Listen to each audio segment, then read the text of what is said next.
اكلة النهارده بقى جامده اخر حاجه، اكل مطاعم. هنعمل شاورما اللحمه المصري، يلا بينا نشوف هنعملها ازاي ونقول بسم الله وعلى بركه الله.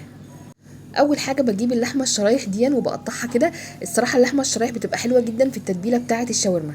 بعد كده ببدا ان انا اتبلها، بحط عليها البابريكا اللي كنا عاملينها قبل كده مع بعض اللي هي المدخنه، وبحط عليها البهارات ملح وفلفل وبهارات لحمه وبابريكا والسبع بهارات وقرفه وزنجبيل وبودره ثوم وبودره بصل.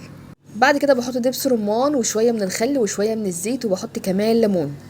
واحسن حاجه بقى عشان نطبخها كده نسيبها ليله كامله في التتبيله دي، بتخلي طعمها حلو جدا علشان اللحمه تشبع من التتبيل. تعالوا بقى اما اقول لكم طريقه السوا ايه، وهي مهمه جدا. جبت شويه من الزيت سخنتهم جدا جدا، وبعد كده هنا النار عاليه ما وطيتش عليها. هحط عليهم اللحمه علشان تاخد صدمه، وانا لسه معليه النار هقلب كويس جدا. هنا خلاص ههدي عليها وهسيبها تستوي براحتها.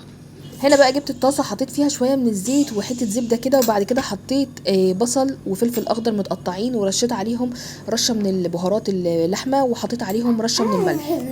هسيبهم كده شويه لحد ما ياخدوا لون. هما المفروض ما بيستووش، بيبقوا مقرمشين كده في الشاورما. هحطهم على الشاورما، وبعد كده هحط طماطم، ولو عايزين تحطوا بقدونس حطوا بقدونس. وبكده خلصت معانا، وبجد طعمها جامد جدا اخر حاجه.